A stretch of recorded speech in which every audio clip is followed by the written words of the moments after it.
Wondering how to find a job in the Netherlands? You are in the right place. I've had 4 jobs and 2 internships in the Netherlands.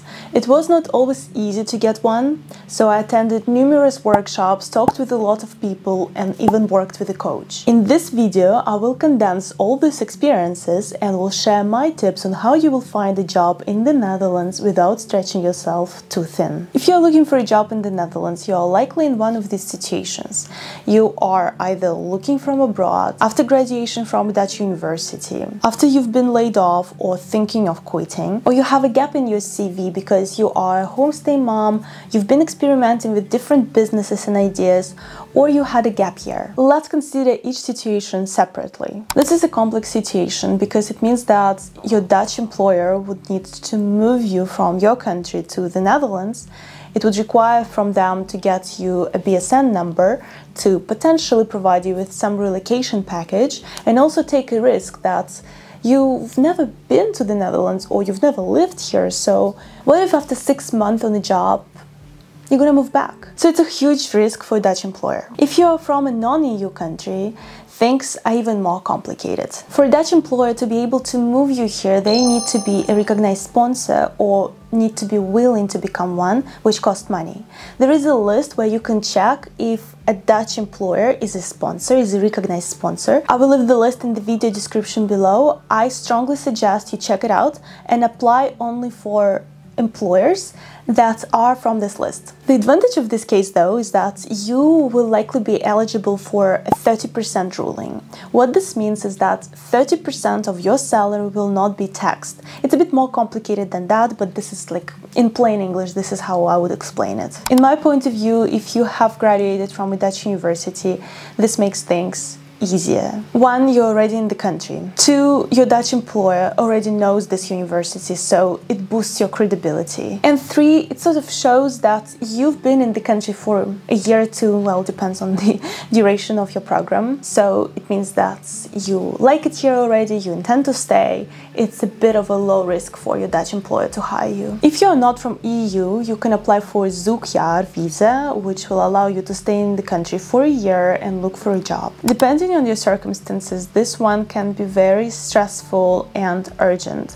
Money is a big factor here. Another one, if you're not from EU, you have only 3 months to find a job until you are being kicked out of the country. 3 months on the job market is nothing. On average, it takes 6 months for a Dutch person to find a job. For a foreigner, it would take around 9 months. So the best would be not to put yourself in this situation, and if you see that it's not going well at your workplace, start looking for a job sooner, just as a preventive method, even before your employer told you that, hey, it's not going to work out, we're not going to extend your contract. Regardless of the reason, I guess in this situation you might be worried that you have a gap in your CV and you're wondering how to explain it. This is what cover letter is for, and we'll talk about it later in the video, so stay tuned. Let's talk about how looking for a job in the Netherlands can look like. First step is that you send your application, which typically includes your CV and cover letter at least. Sometimes your employer can require your portfolio or additional documents,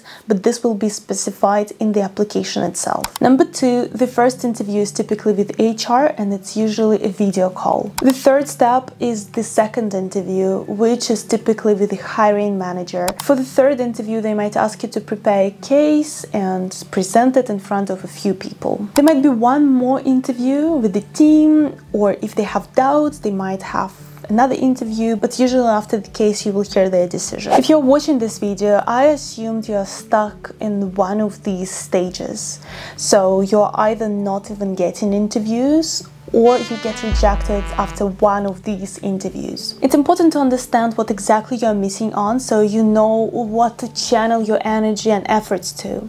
One way to do that is to ask an employer themselves.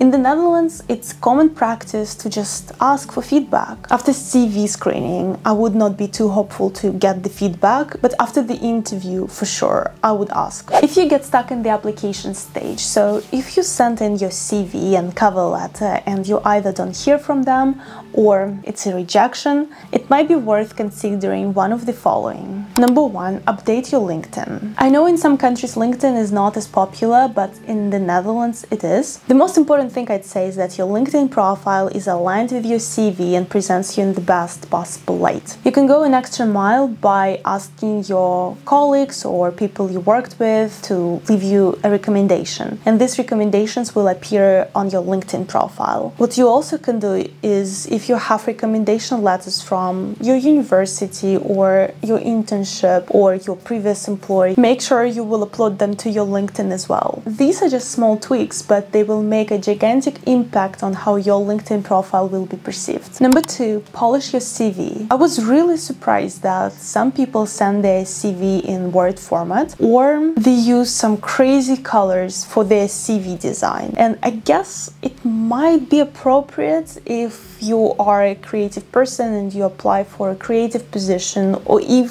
these are the corporate colors of the company. But for the rest, I'd say minimalist and professional approach would be the best. Also, I suggest choosing PDF versus Word because it just looks much more professional. Number 3, don't forget to send your cover letter. It's again common practice in the Netherlands to send your CV together with cover letter. It feels like a burden that you have to write or prepare another document, but see it like this. It's a place where you can elaborate on a lack of knowledge or a gap in your CV. This is the place where you can explain it so you can boost your chances of being invited to the interview. Number 4, send a tailored application. It's tempting to send as many applications as possible, especially if you're getting desperate, and a lot of people are doing just that. But ever since I started hiring, you see it. You really see that this application is absolutely random, that a person hasn't even read what they applied for. What will really set you apart is if you send a tailored application for this specific role. Let's say you're going to spend 2 hours tailoring your documents to this specific position. During these 2 hours, how many applications you would send? Let's say, I don't know, 10.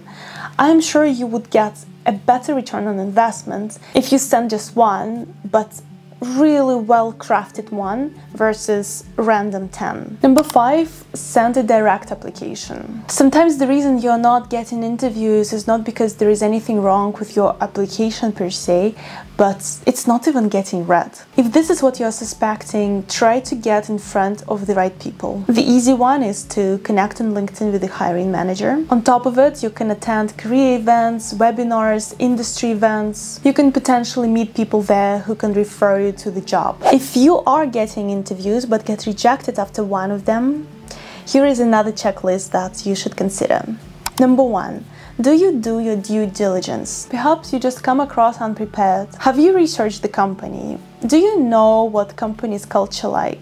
Do you ask the right questions? I was recently interviewing an intern for a marketing position. Just by looking at CV, I could see that this person has all the right skills, but during the interview, this person came across completely clueless. They didn't ask any question about the company or the company's culture, the team. So the impression that this person has made was, I am so unprepared that I don't even know what kind of questions to ask. Number 2, know your CV. Here I don't just mean that you can walk your potential employer through the timeline, which is very important, but not just that.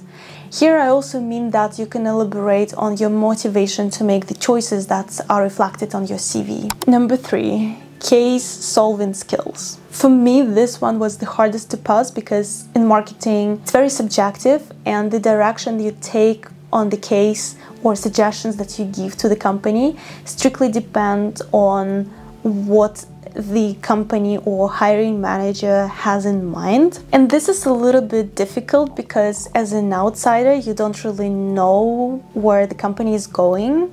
So for this, my suggestion would be to try to really understand the company throughout the interview process. Ask the right question, try to understand the company's growth plans, try to understand the major pain points for them at the moment so you can really tailor your suggestions to cover this. In this section of the video, I want to mention some other crucial tips that I haven't mentioned yet.